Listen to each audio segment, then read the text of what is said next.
Hello everybody, today we'll be teaching you how to track the enemy jungler like a pro. On top of that, you'll learn a secret trick that I promise you'll have never heard before. This video is jammed packed full of useful tips from start to finish, so we highly recommend you watch the whole thing. We'll also be going over a challenger replay from the Korean pro player Rush. For those of you who don't already know, Rush has played in China, Korea and North American pro scenes and has made headlines recently when he was traded to Echo Fox from KT Rolster. Before we hop into the replay, let's briefly cover what route Rush will be using. To start, he gets wards in both pixel brushes. He does his red, raptors, wolves and then blue. He'll hit level 3 off these 4 camps and then move to secure the scuttle with the power spike. This path is used if your level 2 is much weaker than the enemy junglers, and if you're playing a champion that becomes a good deal stronger at level 3. One of the core strengths of this route is that when we do our red into raptors, we'll be able to scout if the enemy rushes an early scuttle. We can then pivot off raptors to the opposite scuttle. Essentially, by doing raptors, it's a stalling move that allows us to avoid committing to the other side of the map too early. At the same time, it allows us to hit level 3 relatively fast. Okay, so let's jump into a replay of Rush playing in Korean Challenger. He begins by running to the top side pixel brush. This is something that he does in every single game. The reason for this is that it's closer to his side of the map, so he can get there before anyone else can on the enemy team. At the same time, he moves through the banana brush before entering the pixel brush, which makes it super safe and hard for the enemy to spot him if they are invading. In comparison, the enemy would have to move through the open and would be easily spotted. One other benefit is that if you are spotted, it can sometimes fool the enemy into thinking that you're starting at your blue. If you find yourself not knowing what to do before minions spawn, then we'd recommend incorporating this into your gameplay. So Gragas gets a leash on his red and immediately notices that the enemy bot has shown in lane. This reveals that they're not leashing for the enemy Lee Sin, so we can deduce that he's starting at his red.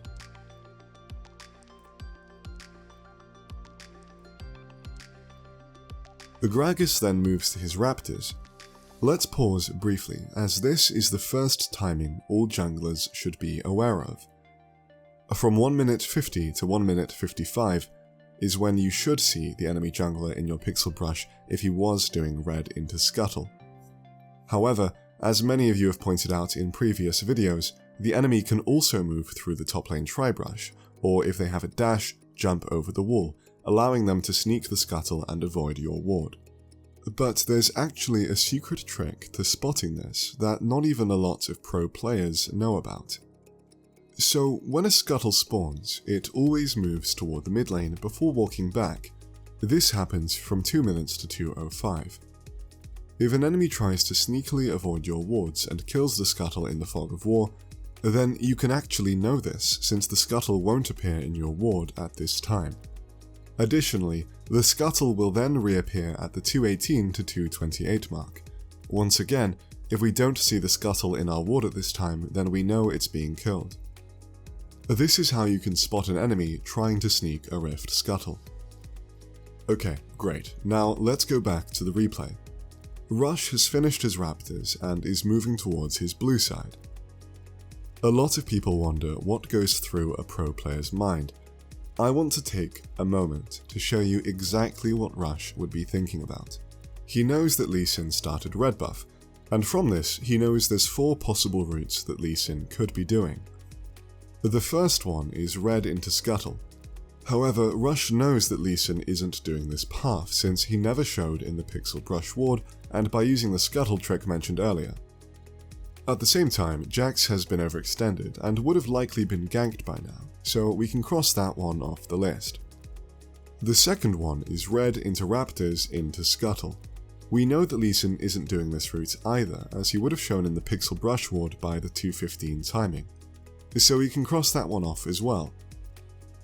The third one is red into Krugs. After Krugs, Lee Sin would go for the Scuttle or his Raptors. But this is still a possibility. The fourth one is red into the blue side of the map, which is also still possible. Now, some of you may think that there is a fifth route where Lee Sin does red and then steals Gragas's blue by moving through the top lane tri-brush or ward hopping over the Baron Pit.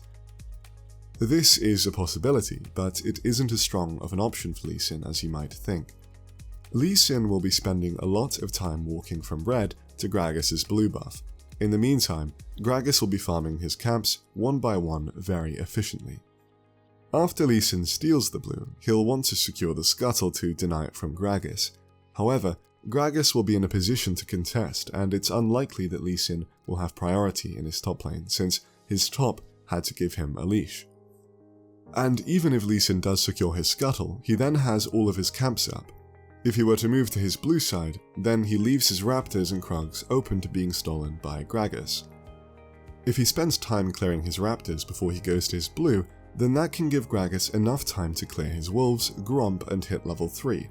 Then, recall, purchase Predator Boots, and look to contest the bot side Scuttle or even invade Lee Sin's blue. At that point, Lee Sin would need priority in his bot lane and mid lane to defend. As you can see, if Lee Sin does do red into blue, it creates a really volatile scenario where Gragas has too many opportunities for counterplay. At the same time, it forces Lee Sin into farming instead of ganking to avoid being counter-jungled. For this reason, it's a very uncommon route for people to take. Alright, so Rush then moves to his wolf camp. Remember when I said that Lee Sin doing red into Krugs into Scuttle was still a possibility? That was just ruled out. Can you tell me why that is? It's for two reasons. Firstly, Lee Sin would have been spotted starting Scuttle at the 225 mark. Secondly, Jax is really overextended and would have almost certainly been ganked. This leaves only one path left, Lee Sin doing his red into the bot side of the map. Rush then continues to his blue buff, where he then spots Lee Sin in the bot side ward. The first time you spot the enemy jungler is such an important timing. You should be doing three things the first time you see them. To begin with, you need to move your camera and check to see what buffs he has. In this case, we see that Lee Sin has both red and blue buff. This helps indicate what camps he's taken. Next, we need to left click on Lee Sin. This will show his buff timers. By doing this, we can see that Lee Sin's red buff is going to expire first. This confirms that he started at his red. This is also a nice trick to use if you don't know where the enemy jungler started. At the same time, we can check to see how recently Lee Sin killed his blue buff. Since his blue buff won't expire for a long time, we can conclude that he killed blue right before moving to the Scuttle. The last thing you do is hit tab and check the scoreboard for the enemy's CS. As we can see, Lee Sin has 16 CS. As I'm sure many of you know, each camp is worth 4. We know that Lee Sin has killed both his red and his blue. This equals 8 CS. We also know that he just killed Scuttle. That's 12. This means he killed one other camp. It's either his Raptors, Wolves, or Gromp. However, based on how recently he acquired his blue buff, it's unlikely that he killed Gromp, since people usually do that after doing blue. So, we now know that Lee Sin has either killed Raptors or Wolves. If we jump back to Rush's perspective, we can see he's in position to steal Lee Sin's Raptors and Krugs after his blue. Rush is keeping this in the back of his mind. If Lee Sin heads towards bot, he will know to go for the enemy's Raptors and Krugs. Instead, Lee Sin moves through mid lane and goes to his Raptors. This confirms that Lee Sin did red into Wolves into blue into Scuttle. This leaves his Krug and Gromp camps left up. After Lee Sin does his Raptors, it's likely that he'll clear his Krugs. This is because they are worth the most experience, and you often want to kill them in order to get them to respawn. The second Krug respawn is worth a ton of experience, and is often what lets you keep up with laners and not hit level 6 too late. After Rush secures Scuttle, he begins moving to his Gromp. Notice how he pings the enemy Krugs to inform his teammates where the Lee Sin is. This is something he's consistently been doing throughout the game, and something that you should try to mimic. After clearing Gromp, he begins to recall. As some of you might be wondering why he doesn't move to counter gank top, as Jax is overextended and he knows that Lee Sin just finished his Crux. Well, Jax has a lot of mobility with his Q and CC with his E. On top of that, he still has Flash. Rush is aware that Jax should be able to escape a gank if necessary. At the same time, he knows that his Raptors will be respawning soon. If he spends time trying to counter gank top and it doesn't work out, then he risks Lee Sin getting tempo advantage on the bot side and possibly stealing his Raptors. After recalling, Gragas begins moving towards his Krugs. He knows two things from earlier. Firstly, that Lee Sin's Gromp is still up, and secondly, that his Wolves will be respawning soon. For those of you who don't know, the first camp you kill after your blue buff will respawn at around 4 minutes and 40 seconds. So Lee Sin's Wolves and Gragas' Raptors will be respawning around that time. It's for this reason, and the fact that Lee Sin never ganked top, that we can be certain Lee Sin recalled after doing Krugs and will be moving to his Gromp and pressuring around the bot side of the map. However, surprisingly, Lee Sin decides to lane gank mid, which ends up working out and secures him a kill. Now, this may seem terrible for Gragas, but by Lee Sin ganking mid, he's now behind on farming his camps. If we look at the state of the minimap, we can pretty much guarantee what Lee Sin will be doing for the next minute or two. He'll clear his Wolves, then Gromp, and then look to take the scuttle that's respawning. After Rush clears his Raptors and picks up the farm at mid, he begins moving towards the top side of the map. He invades the enemy jungle and gets a nice ward in the Raptor brush.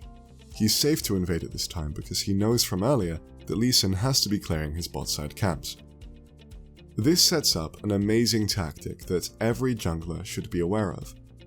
From 5 minutes 30 to 6 minutes is when solo laners will hit level 6. Often, the laner that's behind will have to concede control of the wave, since they know that the enemy will spike level 6 before them. This will typically cause a big wave to build up. This is especially prominent top, where the lane is longer and people don't have access to as much ranged wave clear. Rush, knowing about this timing, moves to dive top. And notice how Jax is level 6 while Vi is still level 5. Even though Jax dies from this gank, it's still highly beneficial for him since Vi is missing out on all of the experience and gold from the wave.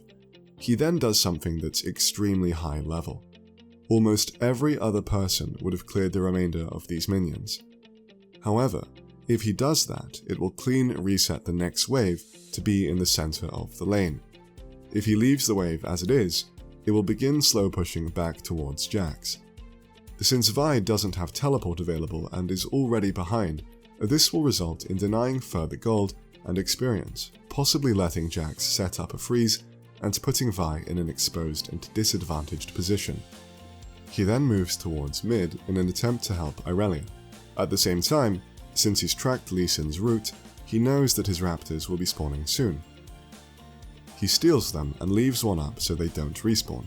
This is typically what you do if you're not planning on stealing them again in the future.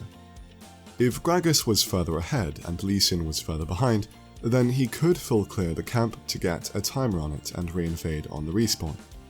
After stealing the Raptors, he moves to clear his Gromp. If we take a look at top, we can see how overextended Vi is. This was all set up earlier when he chose not to clear the wave. So he then ganks top and secures the free kill.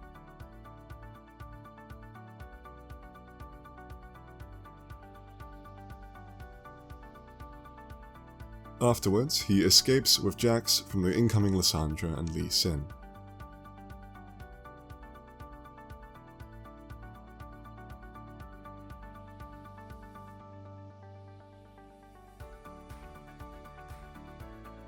We covered a lot in this video, so let's recap. Rush begins by placing wards in both pixel brushes and then gets a leash. He knows that Lee Sin started at red since bot lane showed so early in lane. Additionally, he knows that Lee Sin isn't sneaking a scuttle since he can see them moving in the pixel brush wards. By using our early vision, and knowledge of the key timings, we were able to deduce that Lee Sin did red into his blue side. The first time Lee Sin was spotted, we checked what buffs he had, what time they were going to expire, and his CS. Through this, we figured out what camps he had cleared. Next, Lee Sin moved to his Raptors, which told us he would be moving to his Krugs next. After Krugs, since he didn't gank top, he knew that Lee Sin would be recalling and heading toward the bot side of the map, where he'd be stuck farming for a good period of time. Rush took advantage of this and safely invaded his top side, where he executed a well-timed tactic of ganking top lane when one person is spiked level 6 over the other. He then purposely didn't clear minions, so it would push back to Jax and leave Vi overextended. Afterwards, he re-ganked top, securing Jax a massive lead. Alright, that is going to be it for this one. Thank you for watching.